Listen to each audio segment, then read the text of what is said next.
లేపొచ్చు, ఇది కొంత కఠినతరం అవుతుందా, ఇది కాంగ్రెస్ అనుకూలంగానే ఉంది, అయితే ఇప్పటికిప్పుడు తేల్చే వ్యవహారం కాదు అనేటటువంటి మాట కాంగ్రెస్ అధికార ప్రతినిధులు చెప్తున్నారు. అది అలా ఉంటే ఇటు రాయలసీమలోను కోస్తాంధ్రలోనూ ఒకటి సమైక్యవాదంగా ఉండాలి, సమైక్యంగా ఉండాలి అనేటటువంటి వాదం, రెండవది రాష్ట్ర విభజన అంటూ జరిగితే ఇది 2గా కాదు 3గా జరగాలి, మూడు రాష్ట్రాలు అవ్వాలి, తెలంగాణ కాకుండా రాయలసీమ కూడా ప్రత్యేక రాష్ట్రంగా అవతరించాలి అనేటటువంటి డిమాండ్ కూడా తెర మీదకి వస్తుంది. అంతేకాకుండా ఇక్కడ రాష్ట్ర రాజధానిలో హైదరాబాద్, గ్రేటర్ హైదరాబాద్ ఒక ప్రత్యేక రాష్ట్రంగానూ లేకపోతే కేంద్రపాలిత ప్రాంతంగానూ ఉండాలని సాక్షాత్తు రోషయ్య కేబినెట్ లో ఉన్నటువంటి మంత్రులు వెల్లడిస్తున్నారు. దాని మీద కూడా ప్రకంపనలు ఇవాళ మనం చూస్తూనే ఉన్నాం. ఈ నేపథ్యంలో రేపు ఉదయం రాష్ట్ర ముఖ్యమంత్రి శ్రీ రోషయ్య ఢిల్లీకి వెళ్తున్నారు. ఢిల్లీ వెళ్లిన తర్వాత అక్కడ అధిష్టానంతో కలిసిన తర్వాత అధిష్టానంలో ఉన్నటువంటి కాంగ్రెస్ ప్రధాన కార్యదర్శులు అలాగే కాంగ్రెస్ అధ్యక్షురాలు వారికి ఏం చెప్తారు, ఏం మార్గదర్శనం చేస్తారు, ఏ రకమైనటువంటి ప్యాకేజ్ తోటి, ఏ రకమైనటువంటి ప్రతిపాదనతోటి రోషయ్య తిరిగి హైదరాబాద్ వస్తారు అనే విషయంలో కూడా ఉత్కంఠ ఉంది. అంతేకాకుండా కేసీఆర్ తన దీక్షను విరమిస్తారా లేదా విరమించాల్సినటువంటి అవసరం ఉంది అనేటటువంటి మాట కూడా సర్వత్రా వినపడుతోంది. ఈ నేపథ్యంలో ఇవాళ చర్చలో పాల్గొనడానికి శ్రీ నందిని సిద్ధారెడ్డి తెలంగాణ రచయితల సంఘం ప్రతినిధి వారు కూడా మన చర్చలో పాల్గొనడానికి వచ్చారు. గ్రేటర్ హైదరాబాద్ మీద తెలంగాణ మీద వస్తున్నటువంటి ప్రకటనలు, ఆ ప్రకటనలకి ప్రతిగా వస్తున్నటువంటి ప్రతిచర్య, వీటిని ప్రత్యక్షంగా వివిధ నాయకులు ఏమన్నారో ఒకసారి మనం చూసిన తర్వాత చర్చను ప్రారంభించుకుందాం. ఏదో అందరిపైన చేసినట్టుగా దాడులు మాపం చేస్తే మేము ఉద్యమాల నుంచి వచ్చిన వాళ్ళము. ఇలాంటి ఉద్యమాలని చాలా చూసినాం, ఇంకా నేర్చుకోవాల్సిన చాలా ఉన్నాయి. ఇదే పరిస్థితిని ఇట్లా హైదరాబాద్ సిటీలో నెలకొన్నట్టయితే మీ ఉద్యమాన్ని మీరే నీరు గార్చుకున్న వాళ్ళు అవుతారని చెప్పి ఈ సందర్భంగా నేను హెచ్చరిస్తా ఉన్నాను. మీ వాదన తెలంగాణ వాదన ఏదుందో మీ వాదన మీరు వినిపియండి, అది మీ హక్కు, మీ ఫండమెంటల్ రైట్. అది మేము దాన్ని అడ్డు రావడం లేదు. అట్ ద సేమ్ టైం మా హక్కుని కాలరాయడానికి ఎవరైనా ప్రయత్నం చేస్తే, ఏదో ఇలాంటి చిన్న అల్లరి పనులు చేసి ఏదో మమ్మల్ని నోరు మూయడానికి ప్రయత్నం చేస్తే ఖబర్దార్ అని చెప్పి సందర్భంగా మనం చేస్తా ఉన్నాము. కానీ ఇదే రకంగా ఏదో టీఆర్ఎస్ కార్యకర్తలు రెచ్చగొట్టి ఇంకోని రెచ్చగొట్టి ఈ రకమైనటువంటి వాతావరణం సృష్టించే ప్రయత్నం చేస్తే రేపటి నుంచి టీఆర్ఎస్ ఎమ్మెల్యే ఒక్కరు కూడా హైదరాబాద్ లో తిరగనియమని చెప్తా ఉన్నాం. ఈ గ్రేటర్ హైదరాబాద్ విషయంలో కాంప్రమైజ్ అయ్యే ప్రసక్తి లేదు. హైకమాండ్ నిర్ణయం ఒకవేళ కాదు అన్నప్పుడు మనం నోరు మూసుకుంటాం. మనీష్ తివారీ గారు ఒక ప్రకటన చేయడం జరిగింది. కాంగ్రెస్ పార్టీ తెలంగాణకు వ్యతిరేకం కాదని, మాకు ఆశాభావం ఉంది, తొందరలోనే ఒక మంచి నిర్ణయానికి వస్తారనే ఆశాభావంతో ముందుకెళ్తా ఉన్నాం. ఇది దృష్టిలో పెట్టుకుని కూడా మరొక మారు మేము కేసీఆర్ గారిని దీక్ష విరమణ చేయమని కోరుతా ఉన్నాం. ఈ రోజు తెలంగాణ మంత్రులు మొట్టమొదటిసారి అందరికీ దాదాపు అందరం మంత్రులు ఈరోజు సోనియా గాంధీకి మా అధినాయకుడు గారికి విన్నవించడం జరిగింది. తెలంగాణ విషయంలో త్వరగా పాజిటివ్ డిసిషన్ తీసుకోవాలని. అందుకనే మాకు నమ్మకం ఉన్నది, తప్పకుండా సోనియా గాంధీ గారు ఫేవరబుల్ డిసిషన్ తీసుకుంటారని చెప్పి. భారతీయ జనతా పార్టీ నాయకులు శ్రీ ఎం వెంకయ్యనాయుడు కేసీఆర్ ని పరామర్శించి పత్రికల వారితో మాట్లాడుతున్నారు. అదొకసారి మనం ప్రత్యక్షంగా చూద్దాం. నేను మిగతా విషయాలపై అంత లోతుగా మారడం నాకు ఇష్టం లేదు. నేను వారి ఆరోగ్యం బాగుపడాలని చెప్పని కోరుకుంటున్నా, మంచిగా ఉండాలని చెప్పని ప్రజల దృష్టికి తెచ్చారు కాబట్టి వారు దీక్ష విరమిస్తే మంచిదని నేను సలహా ఇచ్చాను. అయితే ఆ సలహా ఫైనల్ గా డాక్టర్లు వారి శరీరంలో శక్తి ఉన్నంత వరకు సరే, కానీ శక్తికి మించి ఏదైనా జరిగితే ఇబ్బంది వచ్చేందుకు అవకాశం ఉంది. ఆ విషయాన్ని కూడా వారి దృష్టికి తీసుకురావడం కూడా జరిగింది. వారు తగిన నిర్ణయం తీసుకుంటారని చెప్పి నేను ఆశిస్తున్నాను. భారతీయ జనతా పార్టీ కేంద్రంలో కానీ రాష్ట్రంలో కానీ తెలంగాణ కోసం ఏ విధంగా ఉద్యమించారు అవన్నీ తర్వాత చూస్తాం కదా. ముందు ఇప్పుడు ప్రస్తుతం అయితే పార్లమెంటు లోపల, పార్లమెంటు బయట చేయవలసిన ప్రక్రియ అంతా చేస్తూ ఉన్నాం. ప్రజాస్వామ్య పద్ధతిలో జిల్లా కలెక్టర్ కార్యాలయం ముట్టడి, అలాగే రాజ్భవన్ ముట్టడి, అలాగే బంద్ కి పూర్తిగా మద్దతు, తహసీల్ కార్యాలయం ముందు ఉద్యమం, ఇవన్నీ కూడా చేపడుతూ ఉన్నాం. ఈ కార్యక్రమం ఈ రాజకీయ ఒత్తిడి కొనసాగుతూనే ఉంటుంది తప్పనిసరిగా. తర్వాత ప్రభుత్వం గారి ముందుకు వచ్చి బిల్లు పెడితే తప్పనిసరిగా మేము సపోర్ట్ చేస్తాం. If you have political will bring the bill, we will support the bill. This is our line.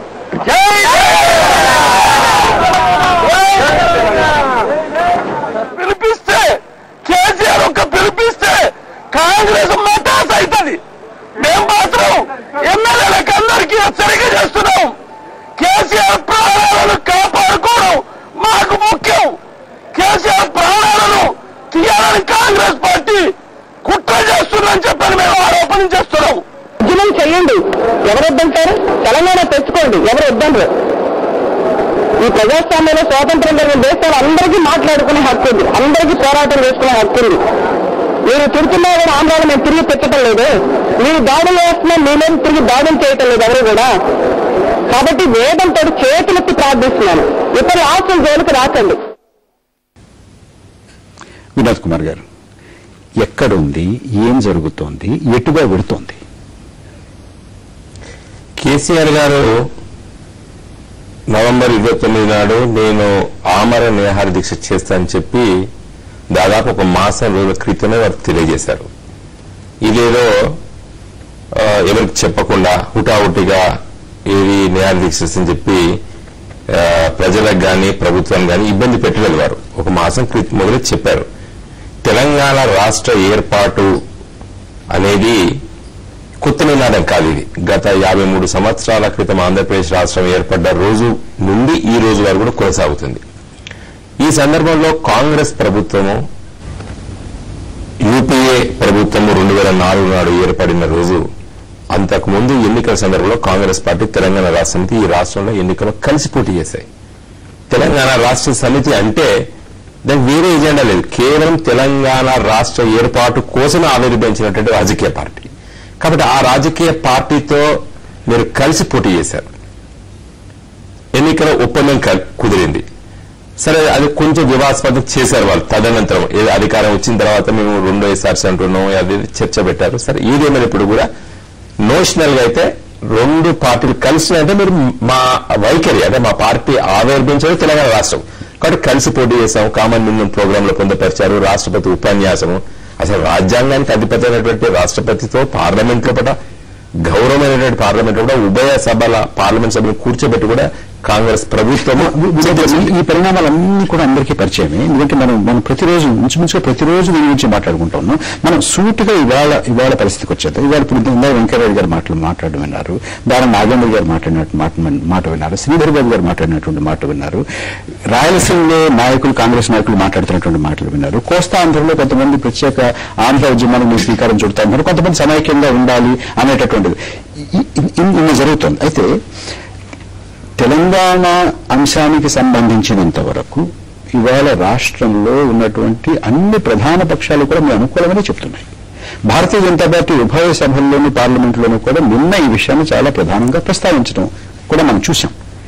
ఇప్పుడు ఇవాళ ఉన్నటువంటి పరిస్థితిలో చంద్రశేఖరరావు గారి ఆరోగ్యం విషమించే ప్రమాదం ఉన్నది అని వైద్యులు చెప్తున్నటువంటి ఈ తరుణంలో ఎటు వెళ్ళాలి, ఏం జరుగుతోంది, ఎక్కడుంది వాళ్ళ? అదేనండి, ఇప్పుడు నేను ఇంతకుముందు అవంతా తెలిసినప్పుడు ఎందుకు చెప్పదలుచుకున్నానంటే కేసీఆర్ గారు ఏదో ప్రజల్ని కానీ లేదా ప్రభుత్వాన్ని ఇబ్బంది పెట్టడానికి తీసుకున్న కార్యక్రమం కాదు. ఇది మంచి నోటీస్ ఇచ్చి టైం ఇచ్చేసి మేమేం చెప్పాము, కాంగ్రెస్ పార్టీ ఇదివరకు హామీ ఇచ్చింది, మళ్ళీ మొన్నటి ఎన్నికలు కూడా హామీ మీరు ఎన్నికల్లో మాట్లాడారు కాబట్టి మీరు తెలంగాణ రాష్ట్ర ఏర్పాటు ప్రక్రియను మీరు ప్రారంభించండి, ఆ స్టెప్స్ స్టార్ట్ చేయండి అని చెప్పి వారు ప్రకటించడం జరిగింది. దేశంలో ఉన్నటువంటి అత్యున్నతమైనటువంటి స్థానమైన రాష్ట్రపతి గారు కలిసి రావడం ఇవన్నీ కూడా ఫ్యాక్ట్స్. మిమ్మల్ని అవన్నీ కూడా చెప్పడం విశ్లేషించడం కాదు నా ఉద్దేశం. అంటే కేసీఆర్ గారు ఈ రోజు నిరాహార దీక్ష చేపట్టి 10వ రోజు చేరుతున్నదండి.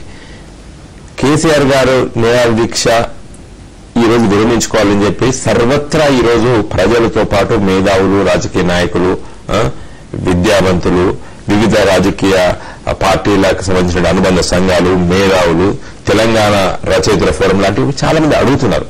అయితే వారు ససేమేర ఒప్పుకోవడం లేదు. అదే మా బాధ ఏంటంటే వారి ఆరోగ్యం కూడా చాలా ముఖ్యం. ఈరోజు తెలంగాణ రాష్ట్రం రావడం ఎంత ముఖ్యమో తెలంగాణ రాష్ట్రం కోసం పోరాటం చేసినటువంటి వ్యక్తి కూడా బ్రతికుండి సాధించుకోవాలనేటువంటి మా ఉద్దేశం. మీ ప్రయత్నం చేస్తున్న వారు విరమించుకోవాలని చెప్పి, కానీ వారు విరమించుకోవడం లేదు. అయితే ఇక్కడ ఒక విషయం ఏంటంటే కాంగ్రెస్ పార్టీ నిన్న జాతీయ అధ్యక్షురాలు సోనియా గాంధీ గారు ఆదేశానుసారం మన గౌరవ ముఖ్యమంత్రి రోషయ్య గారు నిన్న అఖిలపక్ష సమావేశం ఏర్పాటు చేశారు. అంటే అఖిలపక్ష సమావేశం శాసనసభ పక్ష నాయకులతో కూర్చోబెట్టి మాట్లాడారు. మీరు ఇంతకుముందు చెప్పినట్టు అన్ని రాజకీయ పార్టీలు ఎంఐఎం కూడా వాళ్ళు ఏం చెప్పారని మాకు 2 రోజులు టైం ఇవ్వండి, మా పార్టీలో చర్చించుకొని చెప్తామని చెప్పారు. వాళ్ళు వ్యతిరేకించలేదు. అదేవిధంగా మిగతా పార్టీలన్నీ కూడా స్పష్టంగా కూడా తెలియజేశాయనేది జయప్రకాష్ నారాయణ గారు కూడా వారి లోక్సత్తా తరఫున కొంచెము దానిలో కూడా టెక్నికాలిటీస్ అనేది మాట్లాడారు, విశదీకరించారు. బట్ అల్టిమేట్లీ వారు కూడా చెప్పారు. సిపిఎం సరే వాళ్ళ స్టాండ్ వాళ్ళు చెప్పారు. నా అభిప్రాయం ఏంటంటే ఈ రోజు ఇంకా కాంగ్రెస్ పార్టీకి నేను రేపే బిల్లు కొట్టి పార్లమెంట్ లో పాస్ చేస్తేనే కేసీఆర్ గారు విరమిస్తారని చెప్పడం లేదు. ఈవెన్ కేసీఆర్ గారు కూడా చెప్పడం లేదు.